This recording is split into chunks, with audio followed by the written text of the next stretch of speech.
Ёоёсэн guys тэр өнөөдөр бичлэгээр яах гэж байгаа юм бол get гэдэг үгний хэрэглээг заах гэж байна. За get-ийн хэрэглээ маш олон байдаг.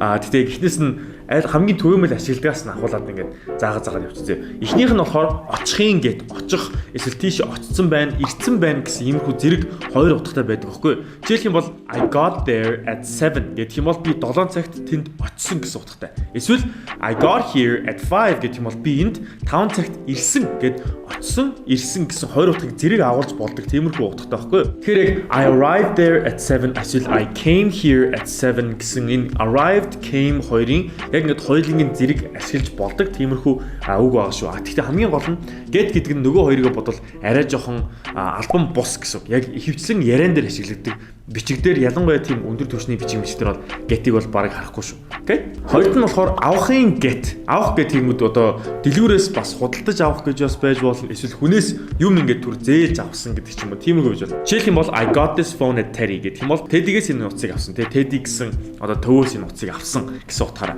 Тэгэхээр get гэдэг нь buy гэдэг адилхан утгатай. I got this phone at Teddy. I bought this phone at Teddy. Яг л адилхан. За гуравт нь болохоор passive-ийн get байгаа. За жишээлх юм бол passive гэдэг тэгэнгүүт тэр ингүүлсэн, тэгүүлсэн гэсэн утгатай байдаг шүү дээ. Жишээлх юм бол he was killed. Тэр алуулсан. Тэгэх юм бол энийг болохоор was гэдгийнхээ оронд got-ыг тавьж болдог байхгүй юу?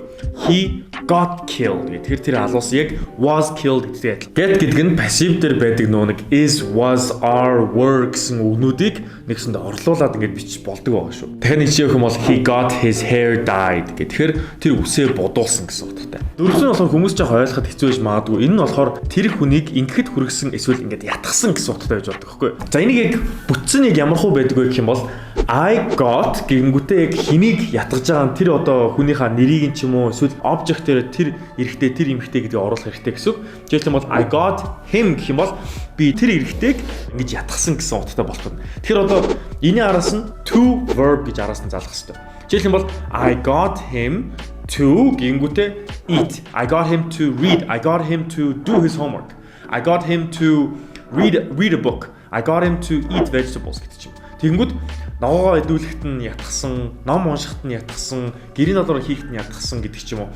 Тиймэрхүү утгатай ингэж бичиж болдог гэсэн үг байхгүй. Тэгэхээр дараагийн удаа иймэрхүү бүтцтэй өгүүлбэр харах юм бол манайхан битгий сандраарай. Энэ бол зүгээр ингэж тэрийг ингэхт нь хүргэсэн л гэсэн утгатай болж байгаа шүү. За энийг дараагаас орж байгаа хоёр нь бол нэг амар ингэж дүр мөрөмсөд байх юм байхгүй. Жишээлбэл бол phrasal verb get байгаа. Жишээлбэл бол get off, get out, get in, get on гэдэг ч юм уу те иймэрхүү ингэж янз янзын phrasal verb-ууд байгаа. Энийг та нар нэтээс хайх юм бол угаасаа орчуулууд нь байгаа.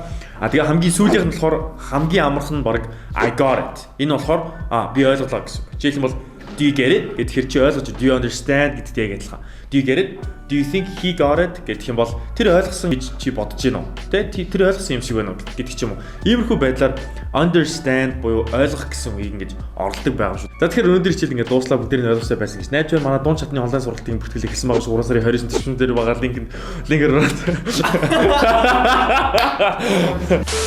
төлбөр хугацаа хөтөлбөр гэсэн тэр бүх мэдээллийг ингэ тийшээ тэнцээс авч болох байгаа шүү. Окей. За тэгэхээр дараагийн хичээл дээр уулзцаа баяртай цаа.